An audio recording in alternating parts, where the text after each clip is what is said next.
All right, so I'm going to tell you about variables and lists and kind of talk about how an app has memory. Okay, and you got to think, kind of an app as having two parts, right? Here's the phone, and so it's got its user interface, which is one part, but there's also this kind of hidden part, which is kind of the data of the app.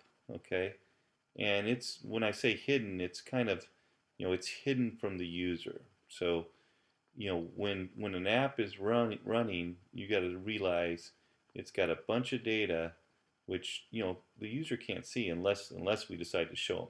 And think of that data almost like a spreadsheet, a bunch of cells, but we can name those cells whatever we want. In this case, for our Broadcast Hub app, we've got a memory cell called broadcast list. Okay, and so broadcast list is a one of our memory cells. Actually, it's going to be a list of cells. When we say this make a list, what that means is, we're going to set up broadcast list as this thing that can kind of hold multiple things. And for us, this broadcast list is going to hold phone numbers. So, for instance, when someone texts in to join, we're going to record their phone number in one of these cells. But you know, this thing is called a variable, okay? And in this case, our variable is a list type, and we can put stuff in it, okay? Now, none of this can be seen by the user unless we decide, let's display this to the user interface. In fact, in our app, we have this thing called broadcast list label, which we can show our list in, okay? So just, the idea is your app has both what the user can see, so from a user's perspective, but from a programmer's perspective, it's got all this data which is in these kind of memory cells that are something like a spreadsheet, okay? But instead of the spreadsheets having names A1, A2, B1, B2 like that, we give our variables our own names, in this case broadcast list, and we say whether it's like a single cell that maybe holds a number, right? Or a list which holds a bunch of, in this case, phone numbers. Okay.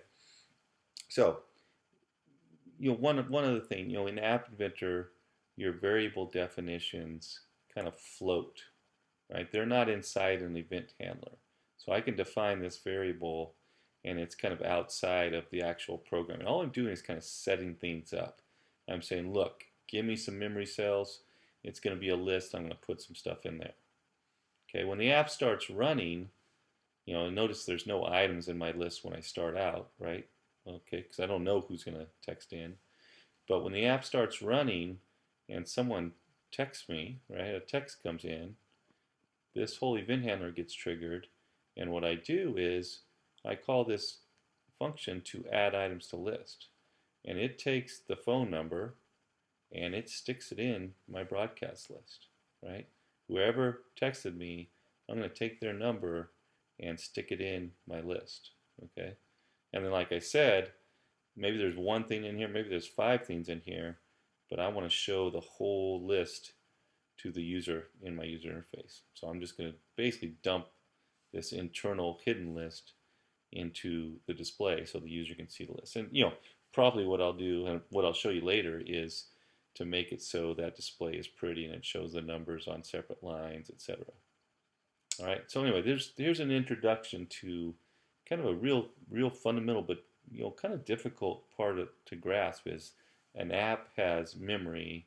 It's typically hidden from the user, and a programmer has to take care of both kind of the user interface and storing and retrieving and displaying that data.